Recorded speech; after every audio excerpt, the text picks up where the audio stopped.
Ini Mbah Kausar itu mbah saya sebetulnya, tapi tua saya karena Neng Jazil itu pernah mbah sama saya.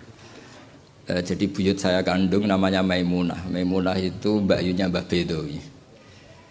Maimunah itu mbakyunya Mbah Bedowi. Terus ini Mbah Bedowi punya anak Mbah Hamid. Mbah Hamid punya putri Neng Jazil. Terus entah kenapa tahu-tahu ikut Gus Kausar. Ya bagi saya itu agak merugikan karena saya harus manggil mbah. Harusnya saya itu nggak perlu takdim, andaikan beliau nggak dapat pernah Mbah kula ning Jazil. Harusnya tarung. Karena kenangan saya sama santri Peloso dulu itu saya sering makili Santi Anwar, dulu yang makili masih Gus Firjon. Okay. Itu debat terus, ternyata ya pernah mbah saya. Jadi saya ini secara nasab sial, pernah nom terus. Karena buyut saya itu putri sehingga cepat sampai generasi kelima, keenam, sementara Neng Jazil baru generasi ketiga. Dengan Ki Hamid Pasuruan juga sama, kados yang kemarin saya ngisi di Pasuruan. Karena saya memang jarang mau diundang, kecuali kriterianya itu pernah guru, pernah dulur. Nah ini Peloso yang dijual Gus Kausar. Ternyata laku, nyatanya saya datang berarti laku. Memang saya kalau di Lasem terkenal Bani Umar, jadi buyut saya itu yang partai Bani Umar, sama dengan Kiai Hamid Pasuruan. Hamid bin Abdullah bin Umar, kalau bahasa itu Fatimah binti Idris bin Umar. Nah, Yai Umar itu dapat Mbah Maimunah, mbakyunya Mbah Dowi. Tapi ini karena urusan ilmu ya kadang Mbah juga harus dilawan. Karena dalam ilmu itu semuanya fair. Kita tahu semua Jamul Jawame itu dikarang oleh bapak dan anak. Ya biasa saja kalau Imam Taqiyuddin As-Subki ya dikritik biasa, mengkritik ya biasa, normal saja. Karena ilmu itu siapa saja boleh gugat, tapi tetap ma'al adab. Karena kalau ilmu nggak dikontrol itu bahaya betul. Wajah-wajah gini kan nggak wajah Nabi kan, nggak akan. Nabi nggak akan karena sudah ditutup, wajah wali juga jauh. Jadi kemungkinannya itu wajah muta'annitun sing mempersulit situasi. Sama tidak usah tersinggung karena ini fakta biasa saja. Biasa. Saya punya pengalaman Basul Masail itu banyak dan berakhir dengan rata-rata mauquf. Orang Brengkel itu macam-macam. Kalau orang Madura karena hamiyahnya. Dan itu bagus. Wong ndak hamiyah al-jahiliyah. Saya punya sekian contoh perdebatan, mungkin bisa ditiru dalam Basul Masail. Dan yang saya ceritakan di sini itu nggak tanggung-tanggung. Logika yang dibangun Allah Subhanahu Wa Taala. Jadi itu di atas muharrir, di atas musoheh. Tapi langsung Allah Subhanahu. Itu kalau sampean bantah neraka selawas-lawas. Yaitu masyhur dalam kitab Khilyatil Auliya dan beberapa kitab diceritakan kalau di Khilyatil Auliya itu ikut tarjamahnya Ka'bul Ahbar atau Wahab bin Munabbih. Kita tahu kitab Khilya itu indukannya kitab Ihya fi Manaqibil Akhyar. Jadi Ihya itu nginduk sekian kitab. Kalau Fitasawuf nginduk Kutil Qulub karangannya Abu Thalib Al-Makki. Kalau fi Manaqibil Akhyar nginduk kitab Khilyatul Auliya karangannya Abu Nu'aim Al-Asfihani. Dan kitab itu memang harus nginduk supaya muttabi bukan mubtadi. Makanya saya senang kayak Gus tadi Kausar bilang abasa baca begini, memang harus begitu. Kalau dia baca sendiri saya tidak percaya, memang dia harus ngomong gitu. Kalau tidak saya tidak percaya. Dan bagus begitu. Termasuk yang saya kenang tadi beliau baca Taqihi Al-Harro, Al-Harro saking panas. Karena keyakinan saya memang Al-Harro itu mansubun binas il-khofit, anil khari terus hanya dibuang, tahu-tahu jadi nasab. Itu juga kasus sebetulnya itu.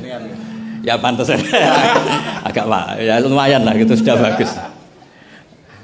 Begini, suatu saat Nabi Ibrahim didatangi malaikat Israel, mau dimatikan, mau nyawanya mau diambil. Kata Ibrahim, kamu siapa? Saya Israel.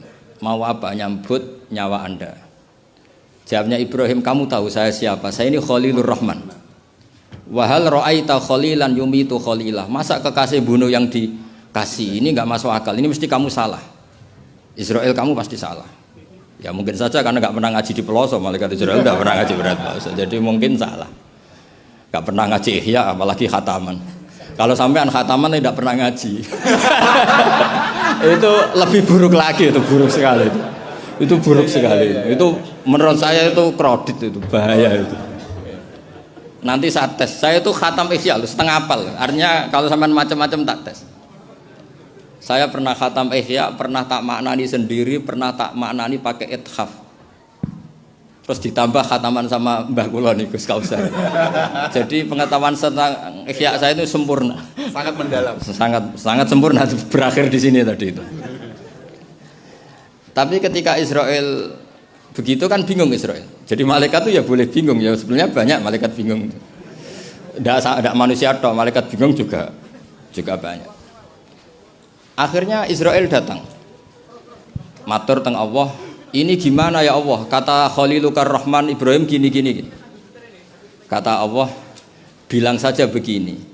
Wahal ra'aita habiban yakrahu ayyalqa habibah. Mosok kekasih ketemu sing dikasih gak siap. Itu logika apa? Ini gue fasul masail bisa. Akhirnya Israel bilang, kata Allah begini logikanya. Takbirnya begini kalau dalam fasul masalah itu. Wahal ra'aita habiban yakrahu ayyalqa habibah. Mosok kekasih nggak seneng kalau ketemu yang dikasih. Kalau nggak mau mati artinya nggak siap ketemu yang dikasih. Oh iya siap. Putus fasul masail selesai. Bisa dijual itu hasilnya nanti karena sudah putus. Jadi memang fasul masail itu penting. Saya itu punya kitab banyak, termasuk kitab-kitab munakosyah yang dikarang ini karena temanya Imam Ghazali. Saya punya banyak kitab Imam Ghazali dan yang saya paling suka tentu kitab-kitab debat kayak Mustasfa, terus kitab-kitab Imla. Pokoknya kitab Imam Ghazali sing ndekne ngamuk. Karena kalau beliau pas wali kutub kita niru kok GR teman. Jadi saya niru yang pas beliau marah. Saya punya kitab yang mulai min awali hatta akhiri beliau marah terus. Namanya Al-Imla fi Iskalatil Ihya. Itu memang beliau ngarang pas posisi marah. Orang bully Ihya, orang menyakiti Ihya, orang nggak suka. Terus beliau menjawab itu. Ya hater lah kira-kira gitu. Ini gaul ini bahasa ini gaul. Saya itu sebenarnya ya itu tadi. Kalau saya boleh milih takdir, saya nggak seneng beliau menjadi bahasa ya. Karena kalau neng Jazil kan asli, nggak apa-apa saat azim. Ini kan ya ari itu jadi tapi ya nggak apa-apa itu takdir sudah. Karena dikatakan ari itu min haitsu hukmud dunya. Tapi min haitsu hukmil lauhil mahfuz sudah ditulis mulai dulu. Jadi ya sudah nggak apa-apa lah. Ini juga kawak sudah ditulis di lauh mahfuz.